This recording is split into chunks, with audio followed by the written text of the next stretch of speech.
Welcome back for the bottom of the ninth inning of Game 7 of the National League Championship Series. The Pittsburgh Pirates trying to become the first National League team to come from 3 games to 1 behind to win the NLCS.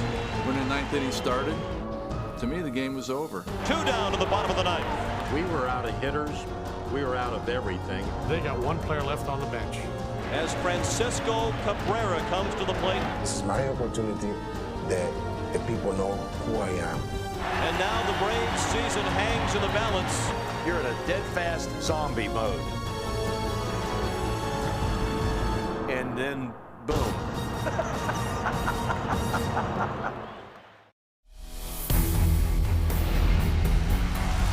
There's a fly ball deep to left. It's on its way.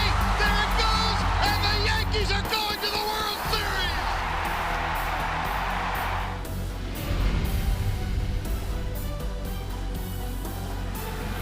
Down 2 games to none. The Boston Red Sox have come storming back. No hits allowed by Pedro Martinez from the 4th inning on. The chance of a lifetime for Luis Gonzalez. Floater, center field. The Diamondbacks are world champions.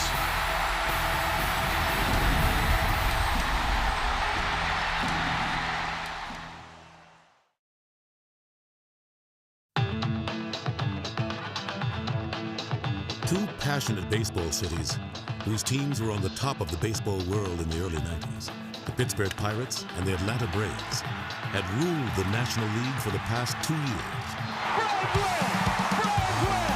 In '91, the 2 teams had waged an epic 7-game showdown in the NLCS, with pitching the difference as Atlanta shut out Pittsburgh in games 6 and 7. And that's it for Atlanta. And John Smoltz has pitched Atlanta into the World Series. It was an unforeseen run for the Braves that year, from worst to first.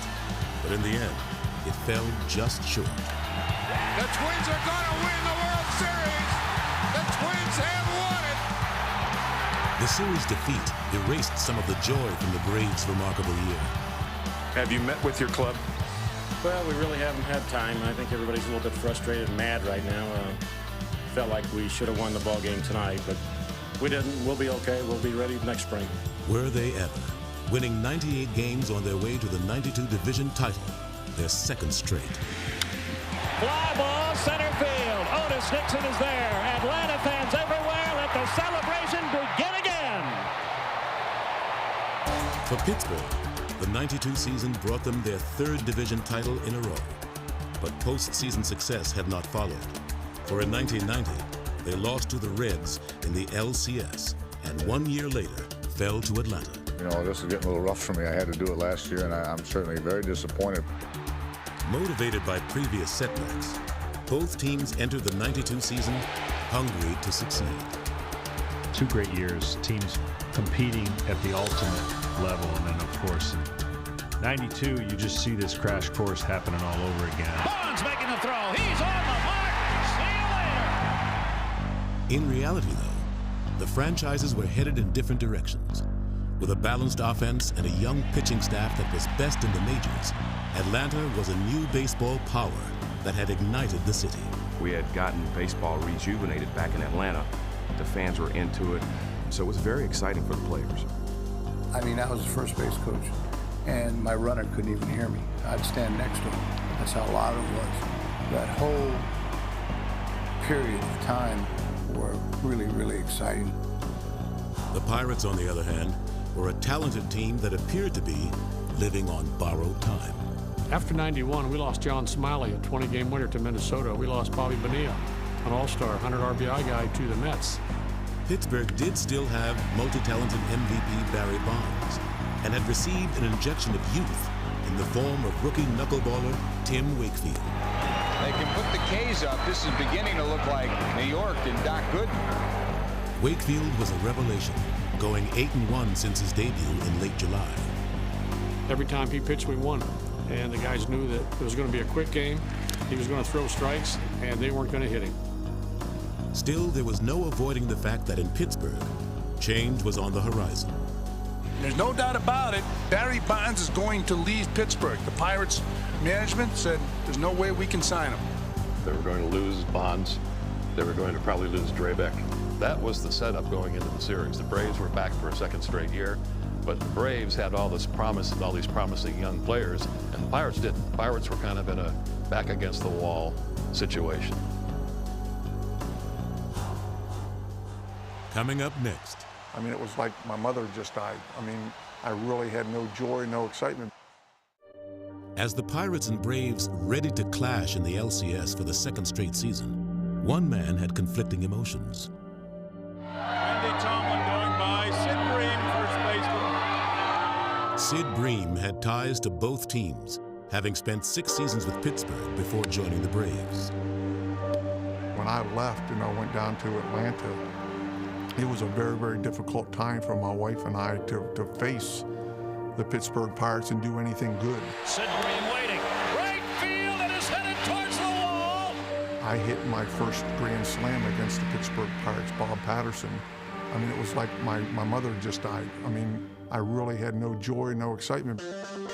As the series got underway, it was Sid who led the charge against his former team. Off the glove of Lee, Bream ran through a stop sign. Throw to the plate, not in time. 1-0 Atlanta. Toward the gap in left center. Bonds on the run, he won't get it. Off the wall and a hop. Justice is being waved in. Bell's relay is off the mark. It's 2-0 Atlanta.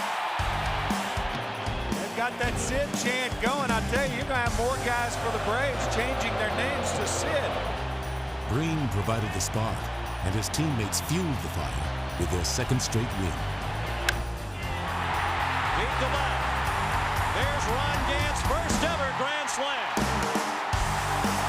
Atlanta fans were confident, and after a Game 3 loss in Pittsburgh, the Braves stormed back to take control.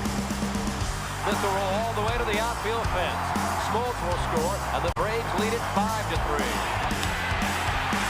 Nixon around third to score. It's 6-3 Atlanta. Hammered down to third, but right at Pendleton. That's the ball game. And Atlanta is 1 game away from a return trip to the World Series. After the tight, tense series in '91, this one appeared all but over, and the Braves had every reason to be thinking Fall Classic. Honestly, yes. I started thinking about possibly starting Game 1 of the World Series, and it didn't work out. Up 3-1, Atlanta sent Steve Avery to the mound. He'd beaten Pittsburgh in 3 straight postseason starts. The Pirates countered with aging vet Bob Walk. When Bob Walk started, everybody felt the same way. On paper, did it look like the smartest decision? Probably not. Jim Leyland looking for about 6 innings out of Bob Walk. But Jim Leyland knew something about Bob Walk. He knew something about the situation. The 2-2 pitch. Struck him out. And way out in front of the off-speed pitch. Bob Walk isn't afraid of nothing. He could go into Subway in New York with $20 bills strapped to his belt. He don't care. Bob Walk was allowed only 1 hit through 4 innings. He didn't have great stuff. He bounced the ball all over the place. And Jim Leyland averaged about 3 packs of cigarettes a game watching him pitch. Bob Walk was outstanding, just outstanding. In my mind, he got better as he went along. Walk authored a surprising 3-hit, 1-run masterpiece. Pittsburgh forced the series back to Atlanta. When we left Pittsburgh, the momentum had changed, and we were a very confident bunch at that point. And for good reason, as Tim Wakefield was back on the mound. Tim had quieted the Braves in Game 3 and was looking for a repeat performance in Atlanta. I got to start in Game 6. Again, it was like do or die. As a young kid, I'm like, just go pitch. Strike 3. We didn't beat him the whole year, and we could not hit that knuckleballer. Lemke out on strikes. Boy, did that knuckleball dance down. Come on, let's get it over. Let's get it, Capo. Our team was the guys that lived off fastballs and sliders, and if he had his control, he was going to give us trouble. And Wakefield did. Tim Wakefield threw 138 pitches tonight. The reality is, if we went on to the World Series, Tim Wakefield is our MVP. And there will be a Game 7. You know, Barry Bonds obviously was the best player, but he rescued us. He was our life preserver. Timmy. Good job. Coming up next on Epic Moments. I felt myself starting to think about, I can't believe we're going to lose this game. And the reality is starting to set in. How did this thing slip? Another beautiful night in Atlanta. Temperature at game time near 70 degrees. Ideal conditions for the sellout crowd to watch Game 7. I think all of us would sit there and say that we believed that we could win the ball game, but I think if you really down deep in our hearts, I mean, you understand where momentum has shifted. But the Braves had John Smoltz on the mound, who had already beaten Doug Drabek twice in the series. Got him with a breaking ball. But on this night, the Pittsburgh starter looked every bit like the ace of the Pirates staff. Drabek has retired the first 5 Atlanta hitters tonight. Now the 2-2. Check swing. It's a strike nonetheless. Early in the game, John McSherry fell ill, a development that could impact the pitching. We have reason to believe that home plate umpire John McSherry is not feeling well. During the break between innings, he took a seat. John McSherry loved Doug Drabek because he threw strikes. But in that game, what people fail to remember, John McSherry did not finish the game. I think he's going to give up at least the home plate umpiring responsibilities because he has sent Randy Marsh off the field, and he'll probably return wearing the home plate umpire's equipment. And Randy's a great umpire, but a different strike zone. John was very generous. Randy was not as generous. But the change behind the plate seemingly had no effect on Doug's performance. 2-2 pitch, struck him out, blew him away with the fastball. For the third straight game, a Bucs starter was handling the Braves and messing with their heads. What it does is it creates doubt in the Braves' mind whether they have the capacity to score, if they're going to score. The Pirates had scored first in the first. Pulled across with the first run of the ball game. And added one in the 6th. Up the middle, Lemke can't get it. And the Pirates lead 2-0. Even though we were down 3-1 and we didn't have the same amount of talent we had the previous year, I really thought we were a better baseball team, and it's hard, you know, to quantify that. Van Slyke dives and makes a great catch. I'm just talking about the mental approach, the feeling that you had that we're going to win this series. For the struggling Braves, the prospect of an epic collapse was beginning to take on an air of reality. At that point, I felt myself starting to think about, I can't believe we're going to lose this game. And the reality of a 2-run deficit starting to set in. Like, how did this thing slip? But in the Braves' bullpen, their seldom used third-string catcher was keeping hope alive. You know, I think that we're going to win this game. I got the feelings, you know, and I think that I'm going to be involved in that. Cabrera had the confidence, but Pittsburgh had the 2-run lead, one that could have conceivably been even bigger. The Pirates leave the bases loaded without scoring in the 7th. We didn't score the runs that we really should have. Merced to the plate, and he is out at home.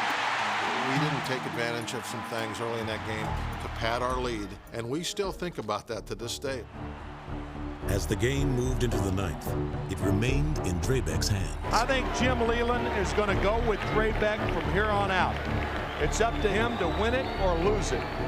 Doug batted in the top of the frame, setting the stage for a dramatic bottom of the 9th. Everything was going good. Everything was just like we wanted. 9th inning, couldn't ask for anything better. Sometimes whoever's up in the bullpen will tell you who is coming into the game. Drabek hitting right now is telling you who's staying in the game. Coming up next. And it is indeed now or never. To me, the game was over, and we were going to go and play in the World Series. That was the headline in today's Atlanta newspaper. And it is indeed now or never for the Braves. At the end of 8.5 innings, well, we were riding the wave pretty high. I mean, the energy in the dugout was like, it was magic.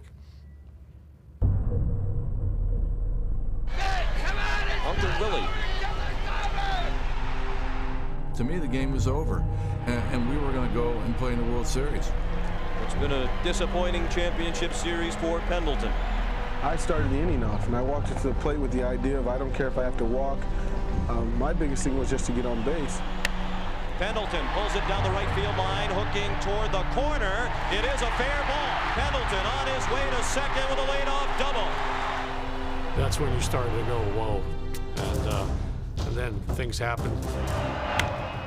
Round into the right, booted by Lee. Pendleton to third on the play. You smelled something going on when Jose Lean made that error. A man who has made only 6 errors during the regular season.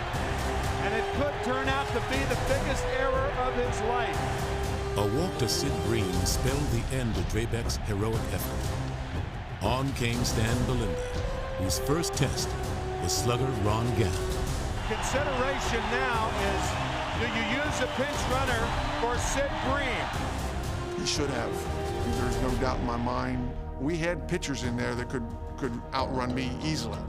Tying run at second, winning run at first. Gant hits one to left. When he first hit it, I was like... Bonds on the track, at the wall makes the catch. Pendleton on to score the first Atlanta run of the ball game. And now a double play with the slow-footed Berryhill at the plate. Sends the Pirates to the World Series. The Pirates' new pitcher was about to feel the impact of the home plate ump, who had replaced John McSherry in the second inning. A bit inside, perhaps just low. For Randy Marsh was known for having a tighter strike zone. That little box they have now on TV, balls are in that box. Just missed. I'm sure Randy thought they were balls. We thought they were strikes. 3-1 pitch. Ball 4. Oh, so close. And Mike LaValliere barking at home plate umpire Randy Marsh. He wanted it. He thought it was a strike. If John McSherry had been behind the plate, we would have had a different outcome. 1 out and the bases loaded in the bottom of the 9th. Hunter, little looper, leaned is there and makes the catch. 2 down to the bottom of the 9th. Then you started to think, man, did we come this close and not get the thing done? 2 outs, bottom of the 9th. The Braves were 90 feet away from tying the game. And on second, the man who could win the pennant. Sid Bream, who probably had the least speed of anybody on the team. And at the plate was that third-string catcher whose confident premonition innings earlier belied his lack of experience, having had just 11 plate appearances during the regular season. Francisco Cabrera comes to the plate to bat for the pitcher. We were out of hitters.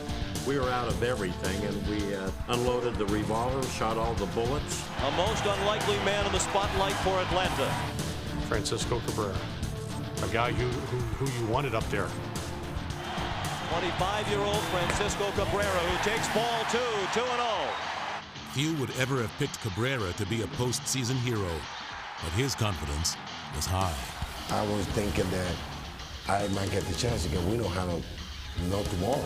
If I got the opportunity to go there and hit, I'm going to get the hit. The 2-0 pitch. Well hit, but hooking foul to left. He had the green light on 2-0 and hammered it. The count became 2-1. Given the type of swing that he had on that 2-0 pitch, I knew a fastball was coming, and I was just hoping he popped it up. He didn't pop it up. He hacked at the 2-0, now the 2-1.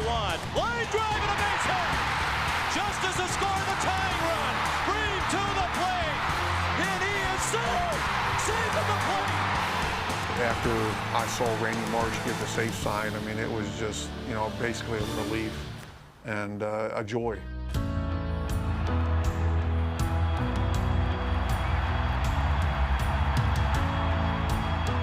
And over the years, the people that were, man, what did you feel like being underneath that crowd? I mean, I said, man, my adrenaline was going so bad, I didn't feel my lick.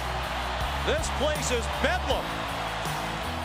I think I actually was in total denial, even when Sid Bream was crossing home plate. Probably like the Germans when they were sitting on the banks of the Rhine seeing the Americans coming. I knew it was over.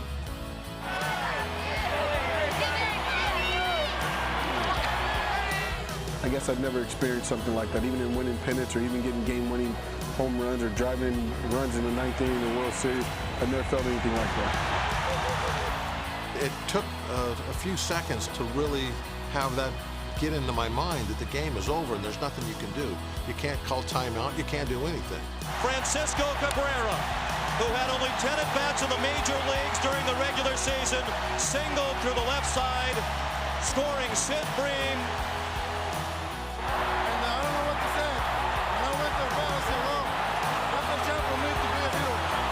The sight I'll never forget, as long as I'm alive, is the people taking our championship trophy, taking down all the TV stuff, all the lights, taking it out of our clubhouse and around the bend and into their clubhouse. They just pulled it right out of your heart. That's a National League Championship trophy. Huh? Francisco Cabrera gets the base hit. Sid comes, I won't say speeding, but comes rounding around third base, barely beat the ball. It was one of the all-time great memories for me in my years in baseball.